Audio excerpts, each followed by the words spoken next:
कि ये सच की लड़ाई है, लड़ते रहना है, कि ये सच की लड़ाई है, लड़ते रहना है, सच को आगे और झूठ को पीछे करते रहना है, और जीत जाओगे एक दिन, ये हकीकत है, और जीत जाओगे एक दिन, ये हकीकत है, सच्चाई की डगर पर चलते रहना है, ये सच की लड़ाई है, लड़ते रहना है।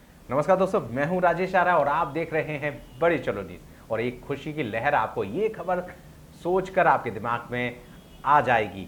जी हां, जबरन टीकाकरण के खिलाफ केस जो चल रहा था उसमें जीत दर्ज हो गई है। जैकब फुलिया ने ये केस दायर किया था और इसमें एडवोकेट थे प्रशांत भूषण। अभी इसी सोमवार को इसका फाइनल ऑर्डर आया और फाइनल ऑर्डर में जीत हुई है प्रशांत भूषण की। जी हां, अब जबरन टीकाकरण नहीं हो सकेगा, सुप्रीम कोर्ट ने ये कह दिया। ये याचिका दायर की थी सुप्रीम कोर्ट में जबरन टीकाकरण के खिलाफ, और ये दायर की थी जैकब फुलिया जी ने।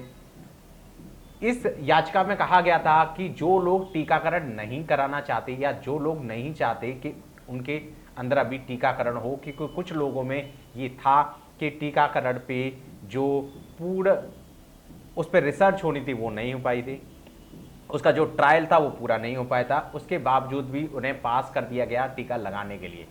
उस पीरियड में सरकार की मजबूरी रही कि लोगों में बीमारी फैल रही थी या जो कुछ भी उनके मन में चल रहा था वो उनका पक्ष था, लेकिन कुछ लोगों के दिमाग में ये चल रहा था कि जबरन टीकाकरण नहीं होना चाहिए, हमें अपनी स्वेच्छा से लेंगे।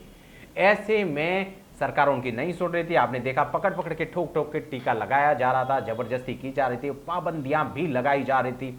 ऐसे में प्रशांत भूषण ने एक याचिका दायर की, उसमें यह कहा गया कि जबरन टीकाकरण नहीं होना चाहिए। इसके एवज में सरकार ने कहा कि अगर ऐसा केस सुप्रीम कोर्ट लेगा तो लोगों में एक असहमति की भावना आ जाएगी टीकाकरण के खिलाफ, लोग वैक्सीन लगाने से डरेंगे। लेकिन सुप्रीम कोर्ट ने यह बात नहीं सुनी और सुप्रीम कोर्ट ने कहा कि नहीं, हम इस पर सुनवाई करेंगे। और सुनवाई हुई, उस पर बातें हुई, बड़े सारे पक्ष रखे गए दोनों ही तरफ से, लेकिन फाइनली जो रिजल्ट आया वो जबरन टीकाकरण के खिलाफ आया।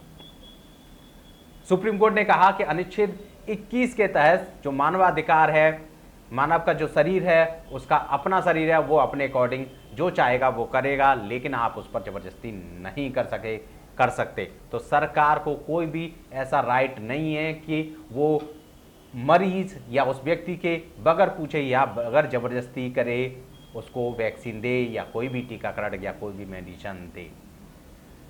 कुछ लोगों को बड़ी परेशानी हुई, उनका आना जाना बंद हो गया, वो ट्रैवल नहीं कर पा रहे थे। रीजन था कि आपने टीका नहीं लिया। कुछ लोग बस में नहीं जा पा रहे थे, कुछ लोगों को नौकरी पे नहीं जाने दिया जा रहा था, कंपनी का रीजन रहता था कि आपने टीका नहीं लिया।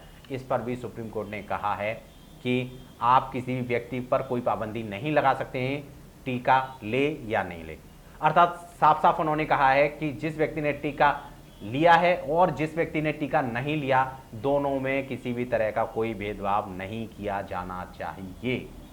और अगर आप ऐसा करते हैं तो ये मानवाधिकार के खिलाफ होता है, आप अनुच्छेद 21 का उल्लंघन करते हैं, मानवाधिकार के जो नियम हैं उनको आप ब्रेक करते हैं, तो ऐसा नहीं होना चाहिए। साथ ही सुप्रीम कोर्ट ने कहा कि जो वैक्सीन के एडवर्स इफेक्ट हो रहे हैं, जो प्रतिकूल प्रभाव हो रहे हैं, उनका डेटा भी उनको देना पड़ेगा। अभी तक क्या हो रहा था कि वैक्सीन से फायदा हो रहा है, ये तो गिनाया जा रहा है कि वैक्सीन से ये होगा, लेकिन जब कोर्ट में ये बात रखी गई कि इससे क्या फायदा हो रहा है, तो वो सिर्फ इतना बता पाए कि इससे मौतें नहीं होंगी। बाकी का इससे जो कोविड का इन्फेक्शन है वो फैलने से नहीं रोक पाएगी वैक्सीन, और जिसको वैक्सीन लग जाएगी उसको इन्फेक्शन नहीं होगा, ऐसा भी कोई सबूत नहीं दे पाए। अर्थात अगर आपने वैक्सीन लगाई है तो आपको कोविड हो सकता है, अगर आपने वैक्सीन लगाई है तो भी आपके अंदर कोविड है तो आप दूसरे को फैला सकते हैं। ऐसा ही वैक्सीन कंपनीज ने और सरकार ने वहाँ पर कहा। तो सुप्रीम कोर्ट को लगा कि अगर आपकी ये वैक्सीन कोविड को होने से नहीं रोक पा रही, कोविड को स्प्रेड होने से भी नहीं रोक पाई, तो ये किस काम की है। तो इसमें मुझे कहा कि ये इस काम की है कि अगर किसी को कोविड का कोई भी इन्फेक्शन होगा तो उसको मौत तक ले जाने से ये वैक्सीन रोकेगी। सुप्रीम कोर्ट ने इसका आदर किया और कहा कि चलो कोई नहीं, आप वैक्सीन लगाइए, आप जिस तरीके से लगाना चाहते हैं लगा सकते हैं, लेकिन आप किसी के साथ जबरदस्ती नहीं कर सकते, क्योंकि इससे सीधे सीधे अनुच्छेद 21 का उल्लंघन होता है, जो मानव शरीर का अधिकार उस व्यक्ति के पास होता है जो जिस व्यक्ति का शरीर है। आप उसका उल्लंघन नहीं कर सकते। बाकी का आप अगर आप चाहें तो वैक्सीन को लागू कर सकते हैं, जो स्वेच्छा से लेना चाहें उनको लगाने के लिए कह सकते हैं, लेकिन आप उसकी ज़बरदस्ती नहीं कर सकते। तो यहाँ पर अच्छी बात ये रही कि अब आपको कोई ज़बरदस्ती वैक्सीन नहीं लगा सकता, लेकिन उनका क्या जिनको लगाई जा चुकी है। अगर ऐसा कानून था, जो कि सबको पता है अनुच्छेद 21 सबके लिए है और ये पहले से चला रहा है, लेकिन अगर ऐसा कानून था तो सरकार ने इसकी अनदेखी क्यों की?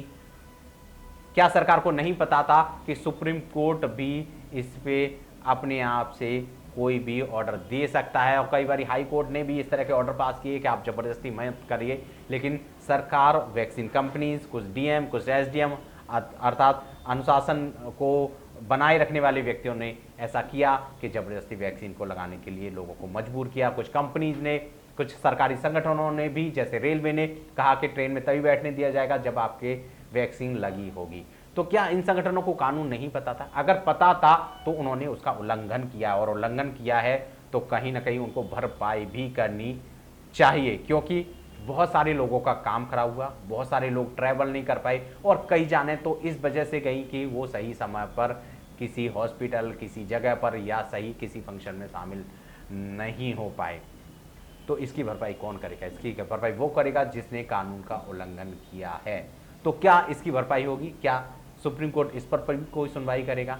ये एक और पक्ष है जो अभी बाकी है। लेकिन कुल मिला के खबर अच्छी है कि अब आपके साथ कोई ज़बरदस्ती नहीं की जा सकती। अगर सरकार ऐसा करती है तो आप उसके खिलाफ सुप्रीम कोर्ट में जा सकते हैं और उनको पेनल्टी या सजा का प्रावधान भी किया जा सकता है। इस खुशी की खबर के साथ आप हमारे साथ ऐसे ही हमारे इस चैनल से जुड़े रहिए। अगर आपने चैनल को अभी तक सब्सक्राइब नहीं किया है तो कर लीजिएगा, क्योंकि ऐसी खास खबरें लेकर मैं हाजिर होता रहूँगा। अगर आप सुप्रीम कोर्ट का वो ऑर्डर पढ़ना चाहते हैं जिसमें ये खबर दी है कि सुप्रीम कोर्ट ने जो मैंने अभी का बताया वो सारा हो चुका है, सुप्रीम कोर्ट ने ये जो पाबंदियां हैं वो ख़त्म कर दी हैं, तो आप मुझे कमेंट कर सकते हैं, मैसेज कर सकते हैं, बदले में मैं सुप्रीम कोर्ट का वो ऑर्डर आपको भेज दूंगा। बाकी मेरे साथ इसी तरह से जुड़े रहिए। तब तक के लिए नमस्कार, बाय बाय, टेक केयर और बड़े चलो।